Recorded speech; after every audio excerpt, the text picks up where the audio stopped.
আগামী দিনে যে জাতীয় নির্বাচন, সেই জাতীয় নির্বাচনের দিনেই গণভোট দেওয়া হয়েছে।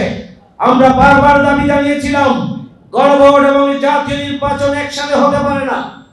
এরপরও সরকার কার পরামর্শে এই ধরনের সিদ্ধান্ত নিয়েছেন আমরা জানি না, কিন্তু জুলাই গণঅভ্যুত্থানকে বিতর্কিত করার, জুলাই সনদকে মূল্যহীন করার একটি চক্রান্ত ছাড়া এটি আর কিছুই নয়।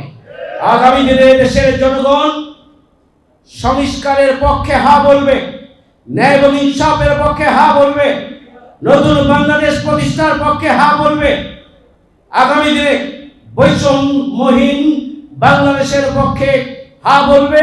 দুর্নীতি, সন্ত্রাস এবং চাঁদাবাজের বিরুদ্ধে আগামী দিনের জনগণ হা বলবে। সুতরাং জাতীয় নির্বাচনের দিনে, আগামী দিনে যে গণভোট হবে, সেই গণভোটেও আমরা সংস্কার এবং নতুন বাংলাদেশ বিনির্মাণের পক্ষে, জুলাই সনদের পক্ষে, আমরা হা ভোটের পক্ষে গোটা দেশের জনগণকে আমরা ঐক্যবদ্ধ করে আগামী নির্বাচনকে জনগণের বিজয় নির্বাচন হিসাবে পরিগণিত করার জন্য আমরা ভূমিকা পালন করব ইনশাআল্লাহ। আসুন আমরা ঐক্যবদ্ধ হই।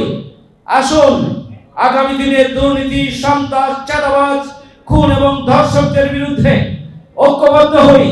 আমরা বৈষম্যহীন নতুন বাংলাদেশ গড়ে তোলার জন্য আগামী জাতীয় সংসদ নির্বাচনকে সামনে রেখে আমরা এমন এক ফলাফল আমরা নিয়ে আসি, যার মধ্য দিয়ে আগামী দিনে বাংলাদেশ একটা নতুন গণতান্ত্রিক অভিযাত্রার দিকে এগিয়ে যাবে।